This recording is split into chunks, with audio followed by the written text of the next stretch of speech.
नमस्कार। आप देख रहे हैं student point Madhwapur YouTube channel. दोस्तों, आज हम लोग चैप्टर करने वाले हैं प्राकृतिक आपदा चैप्टर 9। यदि आप किसी भी परीक्षा की तैयारी कर रहे हैं, चाहे किसी भी स्टेट पीसीएस, भारत के विभिन्न राज्यों में पूछे जाने वाले भारत के भूगोल से सभी प्रश्न इसमें मौजूद हैं। या तो प्रीवियस ईयर में पूछे जा चुके हैं या तो पूछने की संभावनाएं हैं। यदि आप यह वीडियो देखकर जाते हैं तो भारत के भूगोल प्राकृतिक आपदा से संबंधित सभी प्रश्नों का हल आप आसानी से कर पाएंगे। तो हम लोग चलते हैं प्रश्न की तरफ। आपदा प्रायः एक अनपेक्षित घटना होती है जो ऐसी ताकतों द्वारा घटित होती है जो मानव के नियंत्रण में नहीं है। यह कम समय में और बिना चेतावनी के घटित होती है, जिसकी वजह से मानव क्रियाकलाप अवरुद्ध होते हैं तथा बड़े पैमाने पर जनमानस का नुकसान होता है। प्राकृतिक आपदा को उनकी उत्पत्ति के आधार पर कितने वर्गों में वर्गीकृत करते हैं? तो प्राकृतिक आपदा को हम उत्पत्ति के आधार पर 3 वर्गों में विभाजित करते हैं: भौमिक आपदा, जलीय आपदा, मौसम संबंधी आपदा। आपदा के प्रकार। आपदा के कुछ प्राकृतिक प्रकार होते हैं जो प्राकृतिक कारणों से आता है, और एक मानवीय प्रकार होता है जिसे मानव आपदा को जन्म देता है। तो हम प्राकृतिक आपदा को देखने वाले हैं। तो प्राकृतिक आपदा में बाढ़, सूखा, भूकंप, ज्वालामुखी, सुनामी, चक्रवात, भूस्खलन, बादल का फटना, हिमस्खलन, ओलावृष्टि, शीतलहर और ग्रीष्मलहर शामिल है। ये सभी प्राकृतिक आपदाएं हैं।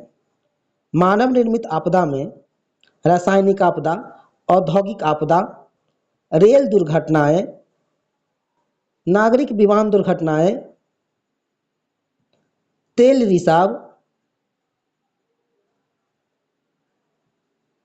खानों में आपदाएं, ये सभी मानव निर्मित आपदाएं हैं। द्वितीय प्रशासनिक सुधार आयोग की तीसरी रिपोर्ट में आपदा प्रबंधन, डिजास्टर मैनेजमेंट को संकट प्रबंधन, क्राइसिस मैनेजमेंट के नाम से भी दर्शाया गया है। देश के पहले आपदा प्रबंधन प्रशिक्षण संस्थान की स्थापना कहाँ की गई? लातूर, महाराष्ट्र में की गई। संयुक्त राष्ट्र संघ द्वारा किस दशक को प्राकृतिक आपदा न्यूनीकरण के लिए अंतर्राष्ट्रीय दशक घोषित किया गया? 1990 के दशक को घोषित किया गया था, अंतर्राष्ट्रीय दशक घोषित किया गया, और यह घोषित करने वाले थे संयुक्त राष्ट्र संघ।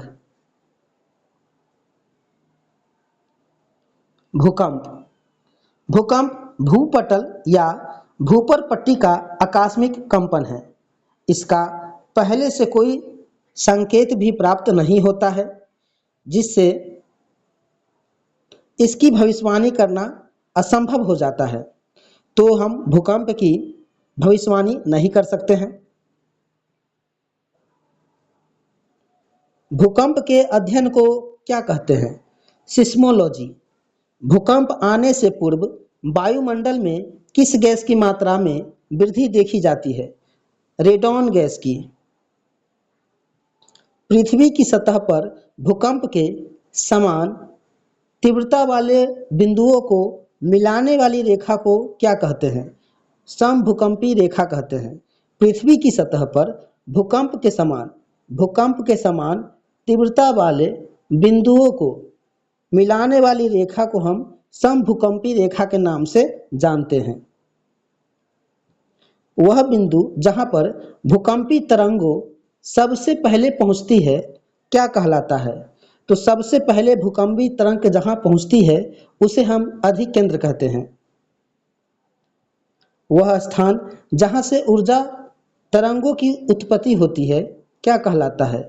तो ऊर्जा तरंगों की उत्पत्ति जहाँ होती है उसे भूकंप तल या उद्गम केंद्र कहते हैं। भारत में पहली भूकंपीय वेधशाला कब और कहाँ स्थापित की गई? अलीपुर, कलकत्ता में की गई 1898 ईस्वी में। भारत की प्रथम भूकंपीय चेतावनी प्रणाली कब और कहाँ स्थापित की गई? देहरादून, 2015 में। राष्ट्रीय भूकंप विज्ञान केंद्र कहाँ अवस्थित है? नई दिल्ली। भूकंप तीव्रता की मर्केली मापने पैमाने पर कितने अंक होते हैं? तो भूकंप तीव्रता की मर्केली पैमाने पर अंक होते हैं 1 से 12 तक। रिएक्टर पैमाना भूकंप के किस आयाम का मापन करता है? तो रिएक्टर पैमाना भूकंप के परिमाण का मापन करता है। भारत की दृष्टि से भारत के 2 अति संवेदनशील भूकंप क्षेत्र हैं। तो भारत की दृष्टि से भारत के 2 अति संवेदनशील भूकंप क्षेत्र हिमालय क्षेत्र और कच्छ है। भारत में भूकंप जनों की संख्या वर्तमान में कितनी है? तो भारत में भूकंप जोनों जो है वह 4 प्रकार के जोन है भूकंप भारत में। भूकंप मूल की गहराई के आधार पर भूकंप कितने प्रकार के होते हैं? तो भूकंप मूल की गहराई के आधार पर भूकंप के 3 प्रकार होते हैं। छिछले उद्गम केंद्र के भूकंप, मध्यम उद्गम केंद्र के भूकंप, गहरे उद्गम केंद्र के भूकंप। छिछले उद्गम केंद्र के भूकंप की गहराई कितनी होती है? 0 से 50 किलोमीटर तक। मध्यम उद्गम केंद्र के भूकंप की गहराई कितनी होती है? 50 से 250 किलोमीटर तक। गहरे उद्गम केंद्र के भूकंप की गहराई कितनी होती है? 250 से 700 किलोमीटर तक। उत्तर प्रदेश राज्य में कितने भूकंप जोन क्षेत्र है? तो उत्तर प्रदेश में 3 भूकंप जोन क्षेत्र हैं, जिसमें जोन 2, 3 और 4 शामिल है। भूकंपीय तरंगे कितने प्रकार की होती है? तो भूकंपीय तरंग 3 प्रकार की होती है। P या प्राथमिक तरंग, S या द्वितीयक तरंग, L या धरातलीय तरंग। प्राथमिक तरंगे P क्या है? अनुदैर्ध्य तरंग। प्राथमिक तरंग P को हम अनुदैर्ध्य तरंग के नाम से जानते हैं। प्राथमिक तरंगे P किन माध्यमों से गमन करती है? तो प्राथमिक तरंग P तीनों माध्यमों में गमन करती है, चाहे वह ठोस हो, द्रव्य हो या गैस हो। द्वितीयक तरंग S क्या है? द्वितीयक तरंग S अनुप्रस्थ तरंग है। द्वितीयक तरंगे S किन माध्यमों में गमन कर सकती है? केवल ठोस में। तो द्वितीयक तरंग S जो है केवल वह ठोस में ही गमन करती है। धरातलीय या एल तरंगों की खोज किस भूगोलवेत्ता द्वारा किया गया? HD लव द्वारा। पृथ्वी के ऊपरी भाग पर भ्रमण करने वाली भूकंप तरंगे कौन सी है? एल तरंग। एल तरंग पृथ्वी के ऊपरी भाग पर भ्रमण करने वाली तरंग है। सबसे कम गति किंतु सर्वाधिक विनाशकारी भूकंप तरंगे है एल तरंग। Richter scale. रिएक्टर स्केल इसमें संख्या 0 से 10 तक होती है। यह लघुगणकीय पैमाना है जिसे परिमाण में 1 अंक की वृद्धि होने पर तरंगों के आयामों पर 10 गुना वृद्धि होती है। रिएक्टर स्केल मात्रात्मक स्केल है, इसलिए इसे वस्तुनिष्ठता होती है।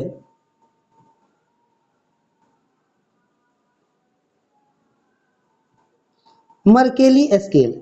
मर्केली स्केल में संख्या 1 से 12 तक होती है। यह सामान्य रेखीय स्केल होता है मर्केली स्केल, और यह क्लोज एंडेड स्केल है। तो close ended scale Mercalli scale को कहते हैं। रिएक्टर स्केल पैमाने की खोज किसने की थी? चार्ल्स रिएक्टर ने। मर्केली स्केल का विकासकर्ता कौन है? जी मर्केली। भूकंप के दौरान जो ऊर्जा निकलती है वह प्रति बढ़ते अंक के साथ कितनी ऊर्जा बढ़ती है? लगभग 32 गुना। परमाणु या रासायनिक विस्फोटक से उत्पन्न भूकंप को क्या कहते हैं? विस्फोटक भूकंप। परमाणु या रासायनिक विस्फोट से उत्पन्न भूकंप को हम विस्फोटक भूकंप के नाम से जानते हैं। बड़े बांधों के टूटने से उत्पन्न भूकंप को क्या कहते हैं? बांध जनित भूकंप या कृत्रिम भूकंप कहते हैं।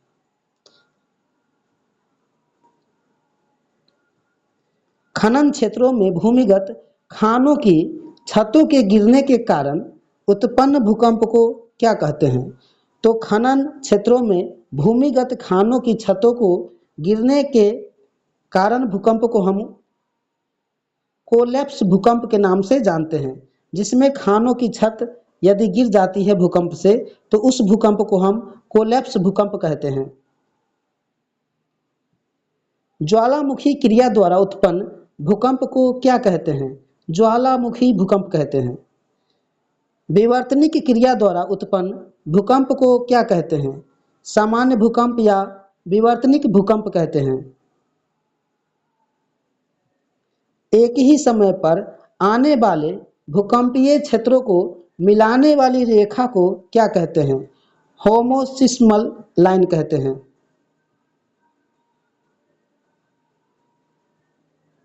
भारत में अधिकांश भूकंप कहाँ आते हैं? भ्रंशों के सहारे आते हैं।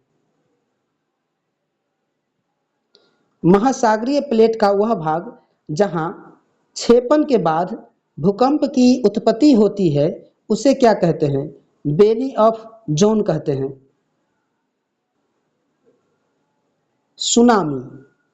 सुनामी बंदरगाही लहरें किस भाषा का शब्द है? तो सुनामी या बंदरगाही लहरें जापानी भाषा का शब्द है। सुनामी कैसे उत्पन्न होती है? तो सुनामी भूकंप के द्वारा उत्पन्न होती है। भूस्खलन के मलबे के जल में गिरने, जल की सतह के नीचे भूस्खलन होने के कारण हम इसे सुनामी कहते हैं। जिससे सुनामी उत्पन्न होती है वह भूकंप के कारण हो सकती है, भूस्खलन के मलबे के जल में गिरने के कारण हो सकती है, जल की सतह के नीचे भूस्खलन होने पर हो सकती है सुनामी उत्पन्न।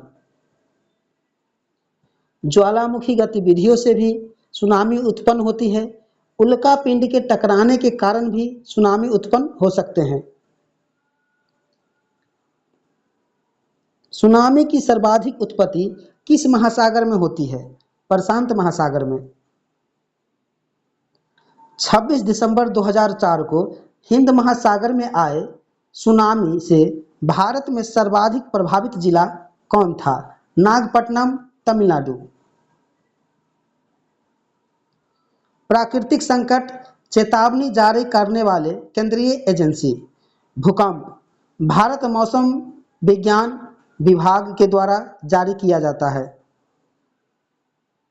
सुनामी भारतीय राष्ट्रीय महासागर सूचना सेवा केंद्र जारी करती है।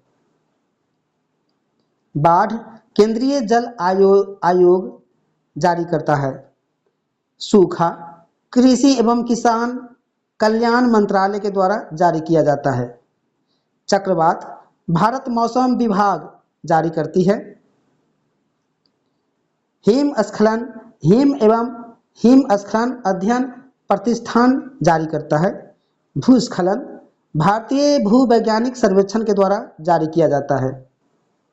महामारी स्वास्थ्य एवं परिवार कल्याण मंत्रालय के द्वारा जारी किया जाता है। विश्व सुनामी जागरूकता दिवस कब मनाया जाता है? विश्व सुनामी जागरूकता दिवस 5 नवंबर को मनाया जाता है। जापान में भूकंप और सुनामी के कारण किस परमाणु संयंत्र में विस्फोट के बाद रेडियोधर्मी रिसाव हुआ? फुकुशिमा दाइची परमाणु संयंत्र में। रेडियोधर्मी रिसाव को मापने की इकाई क्या कहलाती है? रेम्स। भारतीय सुनामी पूर्व चेतावनी केंद्र कहाँ अवस्थित है? हैदराबाद। डार्ट। डार्ट क्या है?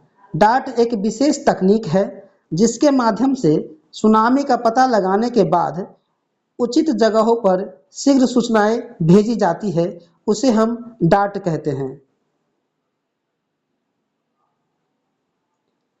डार्ट के प्रमुख हिस्से कौन-कौन से हैं? सोनामीटर, सिग्नलिंग एंड कम्युनिकेटिंग उपकरण। भूकंप जोनों के अंतर्गत भौगोलिक क्षेत्र। भूकंप जोन राज्य, क्षेत्र और भूभाग।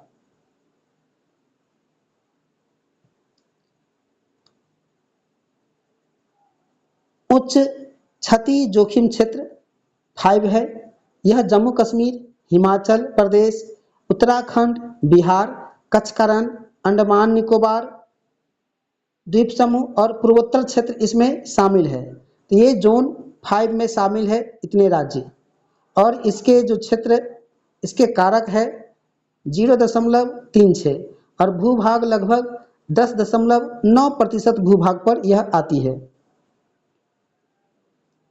भूकंप जोन क्षेत्र 4। भूकंप जोन क्षेत्र 4 अवसंरचना क्षति उच्च जोखिम है। यह दिल्ली सहित भारतीय गंगा मैदान का क्षेत्र, शेष हिमालय, गुजरात के भाग, महाराष्ट्र का कोयना क्षेत्र और सिक्किम। यह 0.24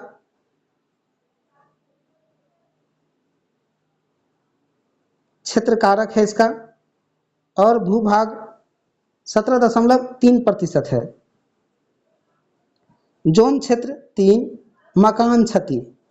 यह लक्षद्वीप, पश्चिम घाट, प्रायद्वीपीय भारत का भ्रंशित क्षेत्र, लखनऊ, गंगा मैदान का दक्षिणी भाग शामिल है जोन 3 में।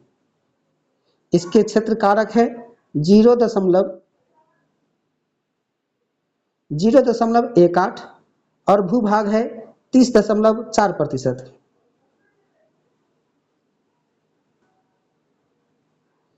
भूकंप जोन क्षेत्र 2 न्यूनतम क्षति, इसमें कम क्षति होती है, और 1 व को 2 को एक ही में समाहित किया गया है।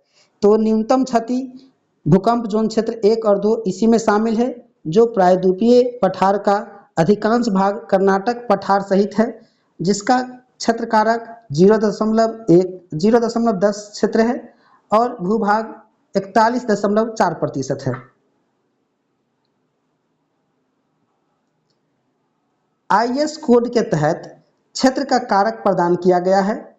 इसका अर्थ है कि इस क्षेत्र की संरचना पर भूकंप के फलस्वरूप गुरुत्वीय त्वरण का एक निश्चित प्रतिशत एक क्षैतिज त्वरण अनुभूत हो सकता है।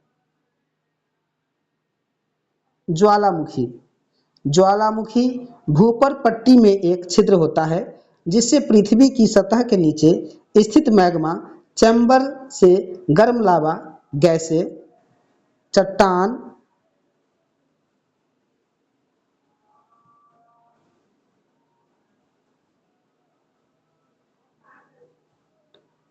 गर्म लावा, गैसें, चट्टान, ज्वालामुखी राख और भाप निकलने लगते हैं।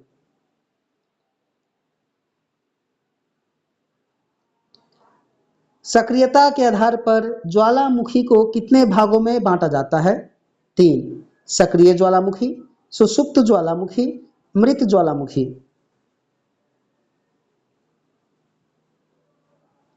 लावा के आधार, अम्लीयता एवं क्षारीयता पर ज्वालामुखी को कितने भागों में बांटा जाता है?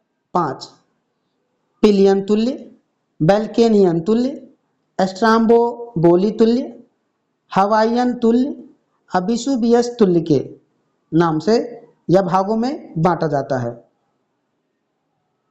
सबसे अधिक विनाशकारी ज्वालामुखी कौन होता है? पिलियन तुल्य ज्वालामुखी। ज्वालामुखी को किसकी उपमा दी गई है? प्रकृति की सुरक्षा बल्ब का। तो प्रकृति की सुरक्षा बल्ब उपमा ज्वालामुखी को दी गई है। भौगोलिक अवस्थिति के आधार पर ज्वालामुखी को कितने भागों में बांटा जाता है? तो भौगोलिक अवस्थिति के आधार पर ज्वालामुखी को निम्न भागों में बांटा जा सकता है। प्लेट सीमांत ज्वालामुखी, अंतः प्लेट ज्वालामुखी के रूप में। विस्फोटकता के आधार पर ज्वालामुखी को कितने भागों में विभाजित किया जाता है? 2 भाग में। शांत दरारी प्रकार का ज्वालामुखी, केंद्रीय विस्फोटक प्रकार का ज्वालामुखी। किस ज्वालामुखी में विस्फोट के कारण निर्मित बादल का आकार फूल गोभी के समान होता है? विसुवियस तुल्य ज्वालामुखी में ज्वालामुखी विस्फोट के कारण फूल गोभी के समान हो जाता है। किस ज्वालामुखी का विस्फोट शांत तरीके से होता है एवं विस्फोट बहुत कम होता है? हवाईयन तुल्य ज्वालामुखी का। धुआरा ज्वालामुखी किस अवस्था के प्रतीक माने जाते हैं? अंतिम अवस्था के। गंध युक्त धुआरों को क्या कहते हैं? सोलफतारा। तो सोलफतारा के नाम से जानते हैं गंध युक्त धुआरों को। 10,000 धुआरों की घाटी किसे कहते हैं? कटमय नेशनल पार्क को, और यह अलास्का में है। व्हाइट द्वीप का धुआरा कहाँ स्थित है? प्लेंटी की खाड़ी, न्यूजीलैंड में। भारत का एकमात्र सक्रिय ज्वालामुखी कौन सा है? अंडमान निकोबार में है बैरन द्वीप। यह सक्रिय ज्वालामुखी है भारत का। नारकोंडम किस प्रकृति का ज्वालामुखी है? तो यह भी नारकोंडम ज्वालामुखी अंडमान निकोबार में ही है, और यह सुषुप्त ज्वालामुखी है। भारत में प्रथम ज्वालामुखी किस युग में हुई थी? धारवाड़ युग में। दक्कन ट्रैप की उत्पत्ति किस युग के दरारी उद्भेदन के कारण हुई? क्रिस्टेशियस युग में। भूवैज्ञानिकों के मतानुसार हिमालय में बड़े पैमाने पर ज्वालामुखी किस युग में हुई? टर्शियर युग में। भारत की ज्वालामुखियों की सूची, ज्वालामुखी का नाम और राज्य। बैरन द्वीप सक्रिय ज्वालामुखी है, अंडमान द्वीप समूह में है। नारकोंडम विलुप्त ज्वालामुखी है या सुषुप्त ज्वालामुखी है, यह भी अंडमान द्वीप समूह में है। बारातांग विलुप्त ज्वालामुखी है, यह भी अंडमान द्वीप समूह में है। दक्कन ट्रैप विलुप्त ज्वालामुखी है और यह महाराष्ट्र में है। धीनोधर पहाड़ी विलुप्त ज्वालामुखी है और गुजरात में है। धोसी पहाड़ी विलुप्त ज्वालामुखी है और यह हरियाणा में है। बाढ़। बाढ़ किसी नदी के मार्ग के आसपास झील, ताल, बड़े जल भंडार या समुद्र के तटवर्ती क्षेत्र में उच्च जल स्तर की स्थिति जिसके कारण भूमि जल प्लावित हो जाती है। बाढ़ भारत के बाढ़ के प्रति अत्यधिक सुवेद है। राष्ट्रीय बाढ़ आयोग के अनुसार भारत में कितने मिलियन हेक्टेयर क्षेत्र बाढ़ के अंतर्गत आता है? 40 मिलियन हेक्टेयर क्षेत्र।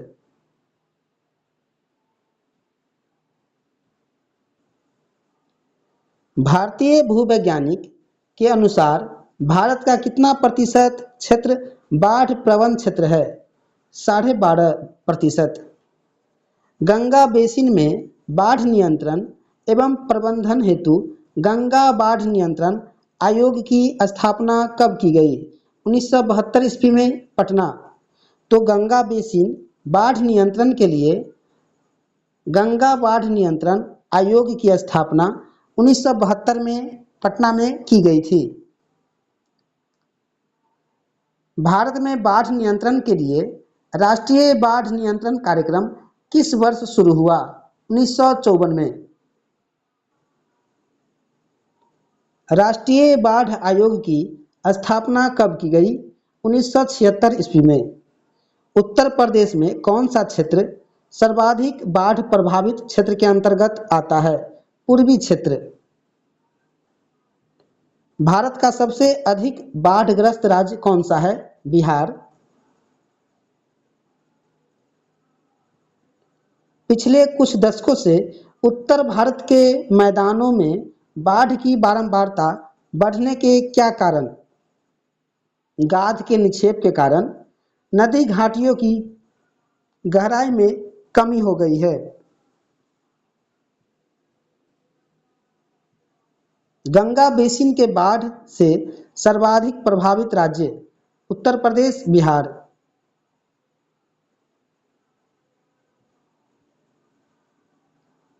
ब्रह्मपुत्र बेसिन के बाढ़ से सर्वाधिक प्रभावित राज्य?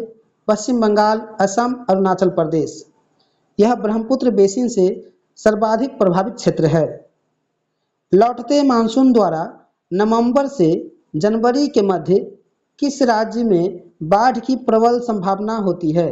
तमिलनाडु में। तो नवंबर से जनवरी के बीच बाढ़ की संभावना होती है लौटते मानसून में तमिलनाडु में। चक्रवात। चक्रवात निम्न वायु दाब के केंद्र होते हैं जिसके चारों ओर वायु दाब रेखाएं विस्तृत होती है एवं केंद्र से बाहर की तरफ वायु दाब बढ़ता जाता है जिसके कारण परिधि के केंद्र की ओर हवाएं तीव्र गति से चलने लगती है। चक्रवात के दौरान हवा की दिशा उत्तरी गोलार्ध में घड़ी की सुइयों के विपरीत तथा दक्षिण गोलार्ध में घड़ी के सुइयों के समान होती है।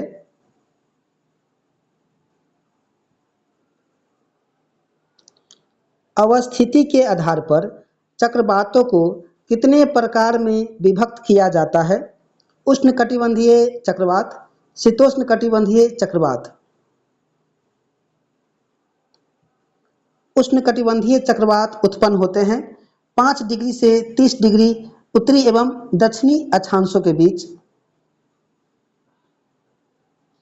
उष्णकटिबंधीय चक्रवात के आवश्यक दशाएं: बृहद समुद्री सतह, समुद्री सतह का तापमान 27 डिग्री सेल्सियस से अधिक हो, गर्म एवं आर्द्र वायु का नियंत्रण आरोहण होना चाहिए, समुद्री सतह पर निम्न वायु दाब का विकास, प्रति चक्रवातीय दशाओं का होना, कोरियोलिस बल की उपस्थिति, ये सभी दशाएं उष्णकटिबंधीय चक्रवात की है।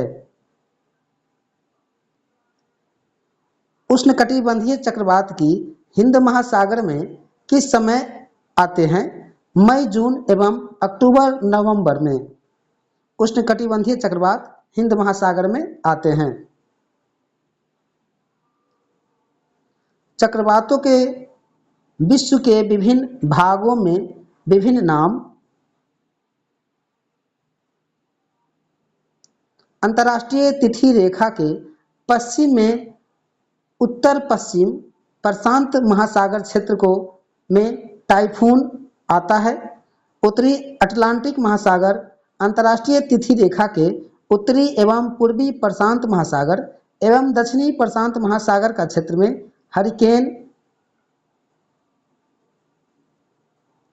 हरिकेन नाम का चक्रवात आता है।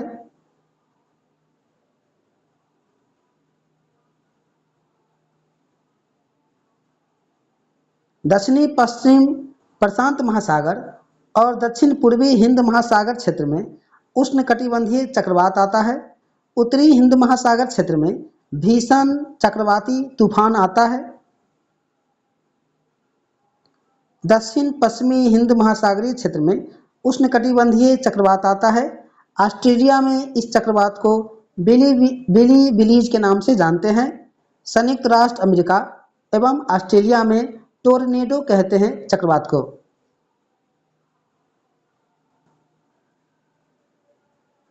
भारत में चक्रवात संबंधी जानकारी किस उपग्रह से जुटाई जाती है?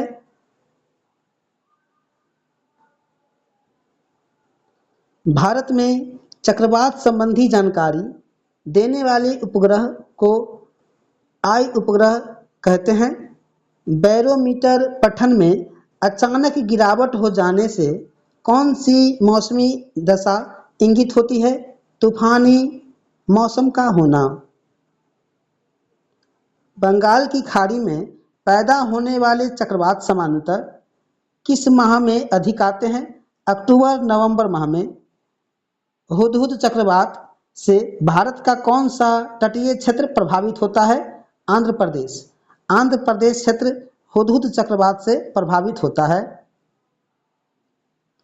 भारत के चक्रवात संभावित क्षेत्र में उष्णकटिबंधीय चक्रवात से प्रभावित जिले कितने हैं? लगभग 84 तटीय जिले हैं, जिसमें 13 तटीय या राज्य केंद्र शासित प्रदेशों में हैं। तूफान की आंख का क्या अर्थ है? इसका संबंध उष्णकटिबंधीय चक्रवात से है, जिसमें चक्रवात का केंद्र गर्म वायु तथा निम्न वायु दाब एवं मेघ रहित क्रोड होता है, जिसमें वायु दाब प्रवणता अधिक होती है। इसे तूफानों की आंख कहते हैं। उष्णकटिबंधीय चक्रवात जब तटों से टकराते हैं तो समुद्र तल भी असाधारण रूप से ऊपर उठ जाता है, जिसे कहा जाता है तूफान महोर्मी। साफिर सिम्पसन स्केल का प्रयोग किया जाता है हरिकेन में। फुजीटा स्केल का प्रयोग टोर्नेडो में किया जाता है। कुछ किलोमीटर के दायरे के भीतर अचानक मूसलाधार वर्षा का होना बादल का फटना कहलाता है। बादल फटने से होने वाली वर्षा सामान्यतः 100 मिलीमीटर प्रति घंटे से अधिक होती है। बादल फटने की घटना के प्रमुख क्षेत्र कौन कौन से हैं? जम्मू कश्मीर, हिमाचल प्रदेश, उत्तराखंड, सिक्किम, अरुणाचल प्रदेश एवं अन्य पर्वतीय क्षेत्र बादल फटने के लिए प्रमुख क्षेत्र हैं। सूखा। सूखा ऐसी स्थिति को कहा जाता है जहां लंबे समय तक कम वर्षा, अत्यधिक वाष्पीकरण और जलाशय तथा भूमिगत जलों के अत्यधिक प्रयोग से भूतल पर जल की कमी हो जाती है, उसे हम सूखा कहते हैं।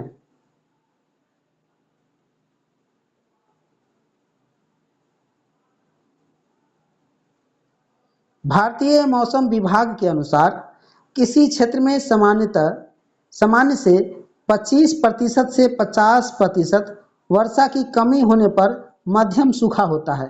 तो मध्यम सूखा होने के लिए 25 से 50% वर्षा कमी होने पर मध्यम सूखा कहलाता है। जब किसी क्षेत्र में सामान्यतः 50 डिग्री से अधिक वर्षा की कमी होने के कारण भयंकर सूखा कहते हैं।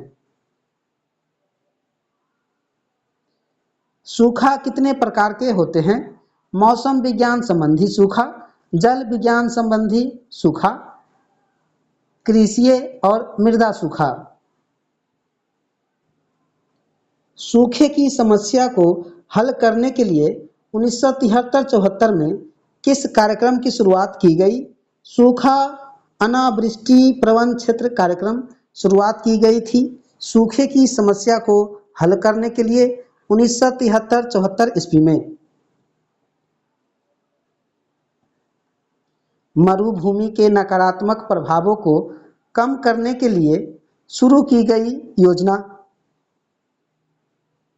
मरुस्थल विकास कार्यक्रम 1977-78 में शुरू की गई थी, जिसमें मरुभूमि के नकारात्मक प्रभावों को कम करने के लिए शुरू किया गया था। उष्ण मरुस्थलीय विकास कार्यक्रम केंद्र और राज्य सरकारों के खर्च का अनुपात क्या है? 75:25। शीत मरुस्थल विकास पर खर्च होने वाली राशि के केंद्र राज्य का अनुपात क्या है? 100:0। पूर्णतः केंद्र द्वारा खर्च किया जाता है। शीत मरुस्थल विकास के लिए सभी खर्च केंद्र के द्वारा किया जाता है। सूखा प्रबंधन क्षेत्र कार्यक्रम के अंतर्गत देश के कितने जिले और विकास खंडों को शामिल किया गया है? 183 जिलों के 972 विकास खंडों को शामिल किया गया है। पश्चिमी घाट के वृष्टि छाया क्षेत्र का विस्तार कहां से कहां तक है? जलगांव महाराष्ट्र से चित्तूर आंध्र प्रदेश तक लगभग 300 किलोमीटर चौड़ी पट्टी, क्षेत्रफल लगभग 3.7 लाख वर्ग किलोमीटर। उत्तर प्रदेश में प्रमुख सूखा प्रबंधन क्षेत्र है मिर्जापुर पठार। आईएमओ ने खराब मानसून को दर्शाने के लिए सूखा शब्द के स्थान पर किस नए शब्द का प्रयोग करने की घोषणा की है? तो सूखा शब्द के स्थान पर न्यूनता शब्द प्रयोग करने की घोषणा की है आईएमओ ने। आईएमओ कितने प्रकार के सूखों को चिन्हित करता है? 5 प्रकार के। सूखा सप्ताह, जब साप्ताहिक वर्षा की मात्रा सामान्य के आधे से भी कम हो। कृषि संबंधी सूखा, जब मध्य जून से सितंबर के दौरान निरंतर 4 सूखों सप्ताह की स्थिति उत्पन्न हो जाए। मौसमी सूखा, जब मौसमी वर्षा सामान्य से मानक विचलन की तुलना में कम हो। सूखा वर्ष, जब वार्षिक वर्षा सामान्य से 20% या अधिक कम हो। गंभीर सूखा वर्ष, जब वार्षिक वर्षा सामान्य से 25 से 40% या अधिक कम हो। त्रिअकाल क्या होता है? जब सूखे के कारण अन्न, चारा, पीने के लिए पानी की कमी हो जाए तो इसे त्रिअकाल कहते हैं। भूस्खलन गुरुत्व के कारण ढाल के सहारे शैल, मिट्टी, वनस्पति का तेजी से होने वाला प्रवाह है। इसके कारण खनन, सड़क निर्माण,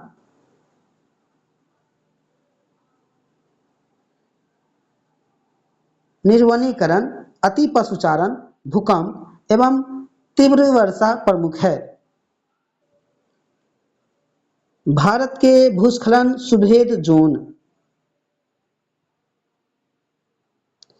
अत्यधिक उच्च सुभेद जोन हिमालय एवं अंडमान निकोबार के सापेक्षिक रूप से युवा पर्वतीय श्रृंखला है।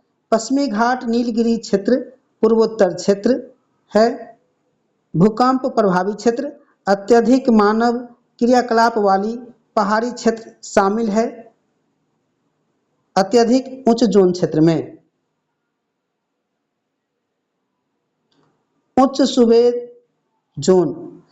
सुवेध जोन में हिमालय क्षेत्र के सभी राज्य और उत्तर पूर्वी राज्य असम के मैदानी क्षेत्र को छोड़कर शामिल किया गया है। उच्च सुवेध जोन में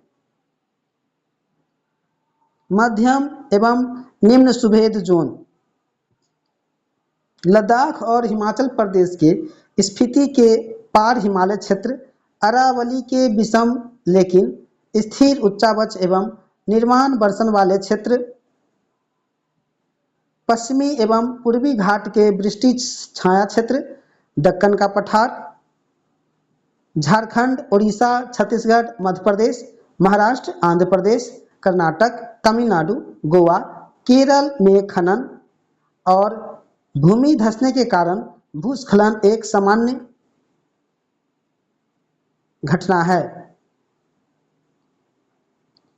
अन्य जोन विशेषकर दार्जिलिंग, कालिंगपोंग, करबी आंगलोंग क्षेत्र। इसके अतिरिक्त भारत के अन्य क्षेत्र भूस्खलन से सामान्यतः सुरक्षित माने जाते हैं। हीट वेव की स्थिति सामान्यतः कब से कब तक उत्पन्न होती है? मार्च से जून तक, परंतु कभी कभी जुलाई माह तक देखने को मिल सकती है हीट वेव।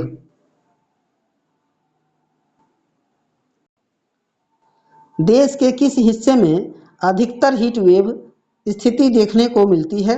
उत्तर पश्चिम भारत, उड़ीसा तथा देश के कुछ अन्य हिस्सों में देखने को मिलती है हीट वेव। हीट वेव का निर्माण कैसे होता है? जब किसी क्षेत्र के ऊपर दीर्घकाल तक उच्च दाब रहता है और उसके कारण शुष्क एवं गर्म वायु नीचे धरातल की ओर जाती है, तब हीट वेव की परिघटना घटित होती है। भारत में हीट वेव के मानदंड।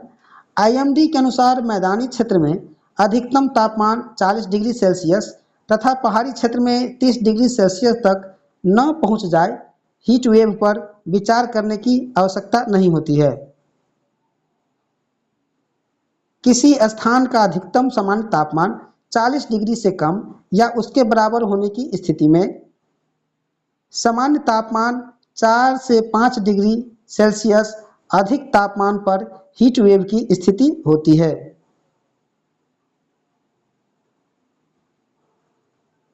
सामान्य तापमान से 6 डिग्री सेल्सियस या अधिक तापमान पर प्रचंड हीट वेव की स्थिति होती है।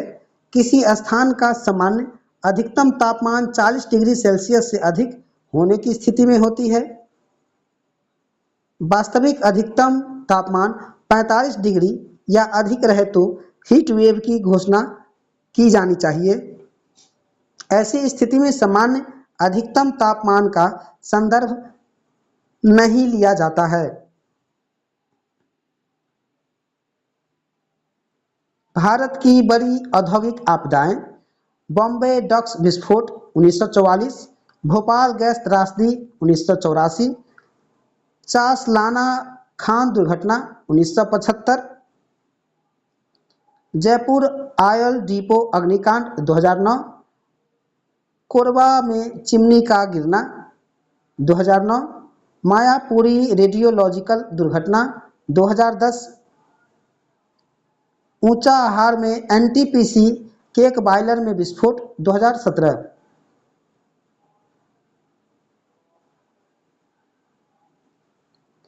वर्ष 2001 तक आपदा न्यूनीकरण एवं प्रबंधन का दायित्व किस मंत्रालय के पास था? कृषि मंत्रालय। राष्ट्रीय आपदा प्रबंधन प्राधिकरण का गठन कब किया गया? सितंबर 2005 में कार्यकारी आदेश के माध्यम से किया गया था। राष्ट्रीय आपदा प्रबंधन अधिनियम कब पारित किया गया? दिसंबर 2005 में। राष्ट्रीय आपदा प्रबंधन प्राधिकरण कितने स्तरों पर गठित किया गया? 3 स्तर पर, राष्ट्रीय, राज्य एवं जिला स्तर पर। राष्ट्रीय आपदा प्रबंधन प्राधिकरण किस मंत्रालय के अंतर्गत कार्य करता है? गृह मंत्रालय के अंतर्गत। राष्ट्रीय आपदा प्रबंधन प्राधिकरण के अध्यक्षता कौन करता है? प्रधानमंत्री।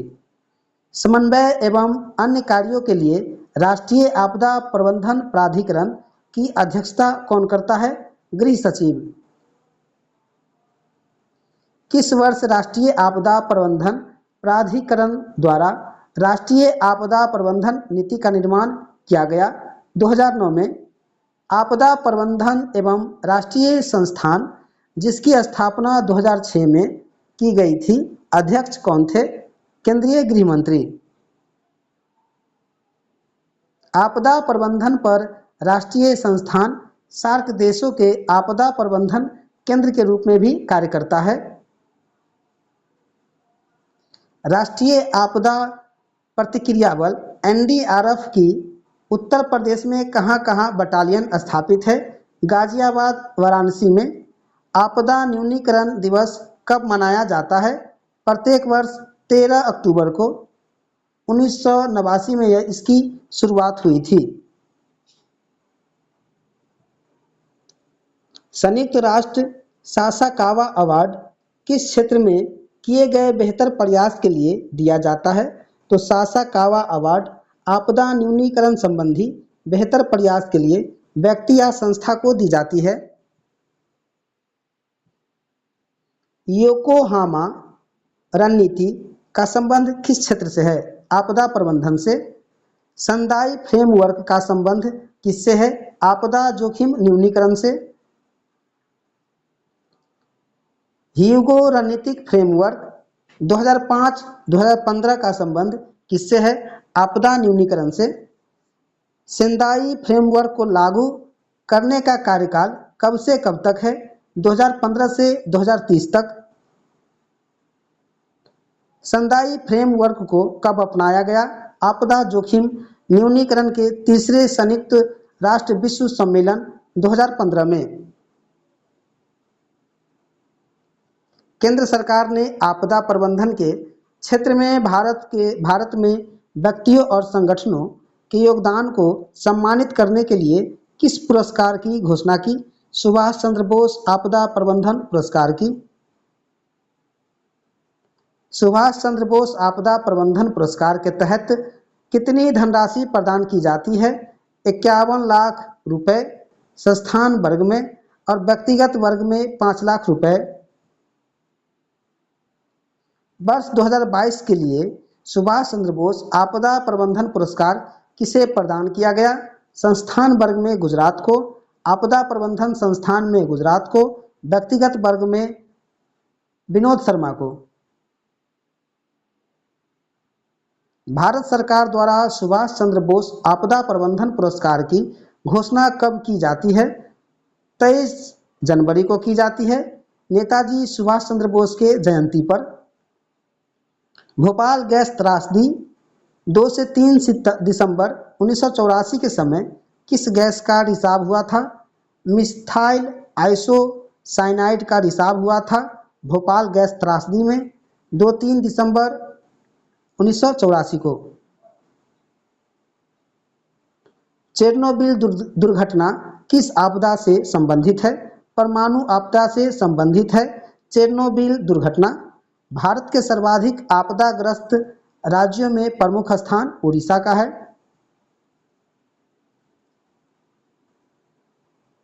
प्रमुख अनुसंधान संस्था भारतीय भूवैज्ञानिक सर्वेक्षण कोलकाता, भारतीय राष्ट्रीय महासागर सूचना सेवा केंद्र हैदराबाद, भारतीय मौसम विज्ञान विभाग नई दिल्ली, भारतीय मौसम वेधशाला पुणे, भारतीय उष्ण मौसम विज्ञान संस्थान पुणे, केंद्रीय शुष्क क्षेत्र अनुसंधान संस्थान जोधपुर, भारतीय राष्ट्रीय वैज्ञानिक प्रलेखन केंद्र नई दिल्ली, आपदा प्रबंधन प्रशिक्षण संस्थान लातूर महाराष्ट्र, राष्ट्रीय भूभौतिक अनुसंधान संस्थान हैदराबाद। दोस्तों, हमारा चैप्टर 9 प्राकृतिक आपदा से संबंधित सभी प्रश्नों को हम लोगों ने देख लिया है। यदि आप किसी भी एग्जाम की तैयारी कर रहे हैं या पीसीएस की तैयारी कर रहे हैं भारत के किसी भी स्टेट की, तो यह वीडियो देखना बहुत ही आवश्यक है। मिलते हैं नेक्स्ट वीडियो में। धन्यवाद। जय हिंद।